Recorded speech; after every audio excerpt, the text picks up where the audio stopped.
à toutes et à tous, nous sommes heureux de vous recevoir sur ce prestigieux salon de l'architecture et du bâtiment en Côte d'Ivoire. Ici, durant 4 jours, des professionnels en aménagement de la ville, des experts en urbanisme se réunissent pour proposer, pour contribuer à l'aménagement d'une ville durable, d'une ville résiliente. Dans l'aménagement du foncier, il existe également une corporation, celle des géomètres. Et donc aujourd'hui, nous recevons sur ce plateau Monsieur Yedagne Atmel. Il est géomètre expert agréé. Il est le président de la commission communication de l'Ordre des géomètres experts de Côte d'Ivoire. Bonjour Monsieur Yedagne. Bonjour madame. Bienvenue sur ce plateau. Merci. Alors, que fait concrètement un géomètre? Ou si vous voulez, dans le projet d'aménagement foncier, à quel niveau intervient le géomètre? Le géomètre expert est par définition un technicien qui exerce une profession libérale. Et la loi lui confère comme prérogative la délimitation des propriétés foncières. En matière d'aménagement foncier, nous intervenons en amont et en aval des projets d'aménagement foncier. Très bien. Et pouvez-vous revenir sur la topographie? Parce que j'en ai entendu parler tout à l'heure. Et quel est son apport, en fait? Comment ça contribue à l'aménagement du foncier ou des bâtiments? Ok, la topographie est composée de deux termes, topos et graphein. Topos qui est la terre et graphein qui est dessin. La topographie est la représentation du relief.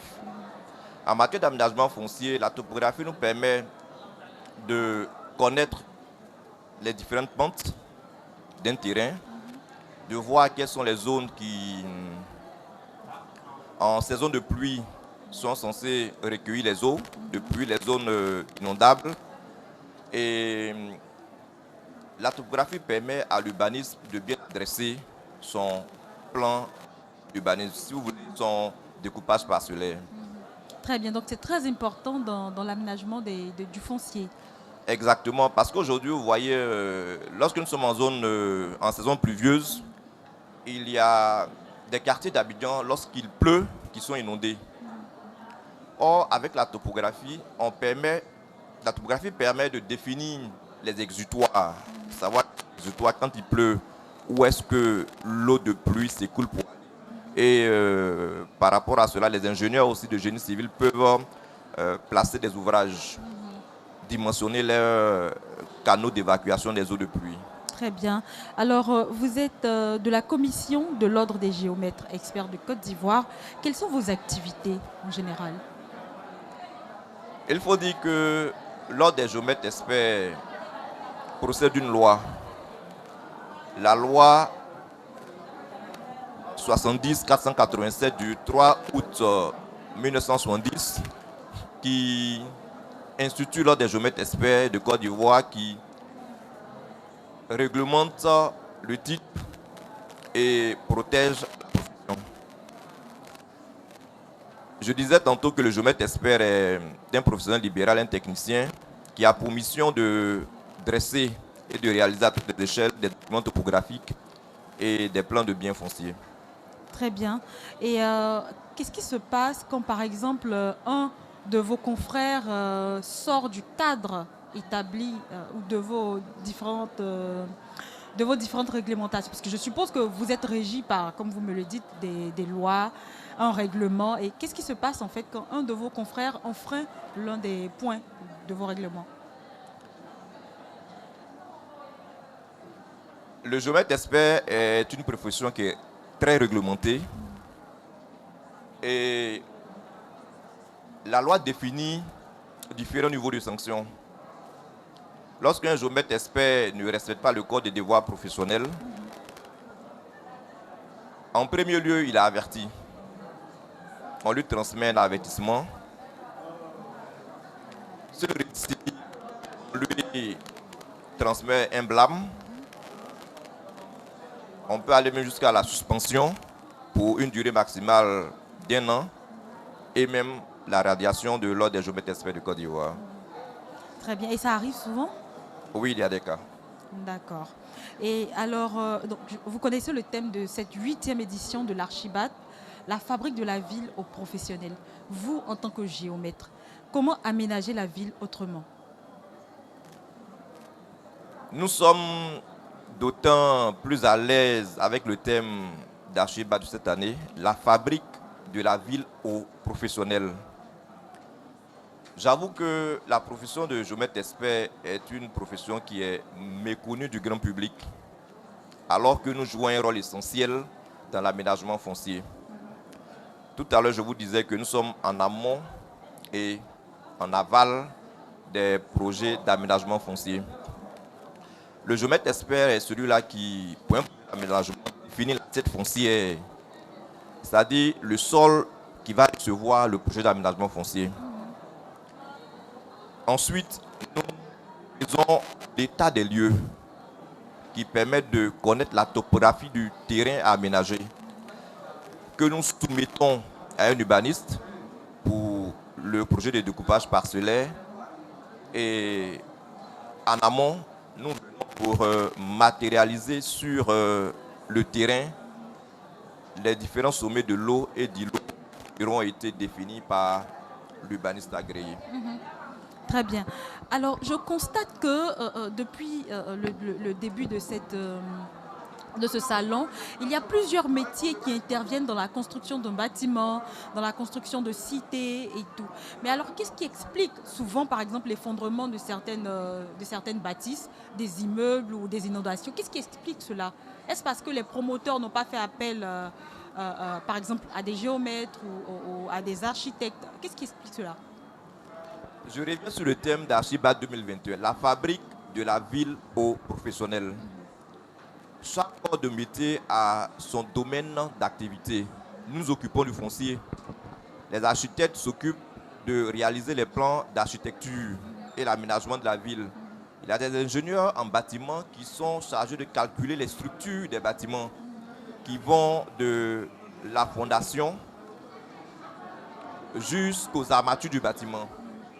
Et quelquefois, des promoteurs, dans un souci d'économie, ne font pas appel à ces professionnels qui ont appris un métier. Et si nous constatons qu'il y a des immeubles qui s'écroulent, sûrement que ces promoteurs, ces constructeurs d'immeubles n'ont pas fait appel à des professionnels de l'aménagement de la ville. Par exemple, au niveau des bâtiments, il y a les ingénieurs bâtiments. Aujourd'hui, l'État exige pour un niveau de construction, par exemple un bâtiment de niveau 2, de requérir les services d'un bureau de contrôle.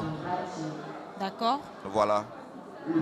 Mais alors, ces promoteurs-là ne font donc pas appel à des bureaux de contrôle?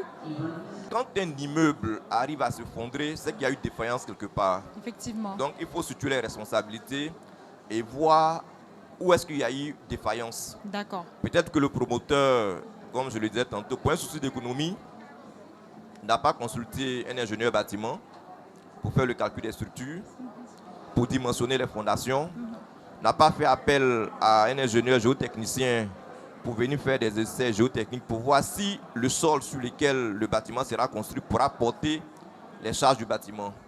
Très bien. À propos d'effondrement de bâtiments, quelles solutions vous préconisez? Parce que je me dis, Abidjan est très grand, la Côte d'Ivoire est très grande. Il n'est pas exclu que certaines personnes essaient de passer entre les mailles du filet ou ne se mettent pas au diapason des lois qui ont été prescrites. Quelles solutions vous avez imaginées pour éviter tout ça de manière globale? En termes de solutions, personnellement, je n'en ai pas.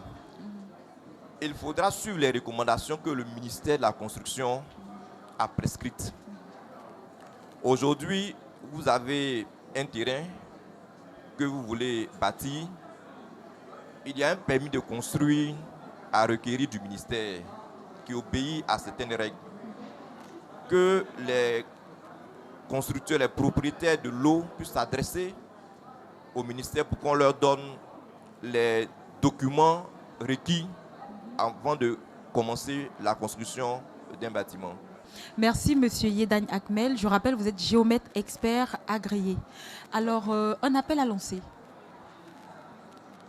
L'appel que j'aimerais lancer, aujourd'hui nous avons beaucoup de problèmes dans le foncier.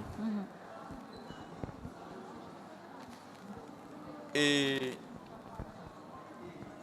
la fabrique de la ville ne saurait se soustraire de l'intervention de professionnels, notamment le géomètre expert, qui est un spécialiste du foncier, qui en plus de la mesure a des connaissances juridiques en matière de droit foncier, qui pourra mieux orienter, qui pourra mieux conseiller, qui pourra mieux guider dans les projets d'aménagement foncier. Parce que la terre n'est pas simplement un espace sur lequel nous marchons, elle a des droits. Et il faut obéir à ces droits-là pour que nous puissions avoir des villes durables, des villes viables, des villes résilientes, des villes productives et des villes qui ont un schéma qui obéit à une certaine cohérence. Aujourd'hui, par exemple, il y a des actes qui sont créés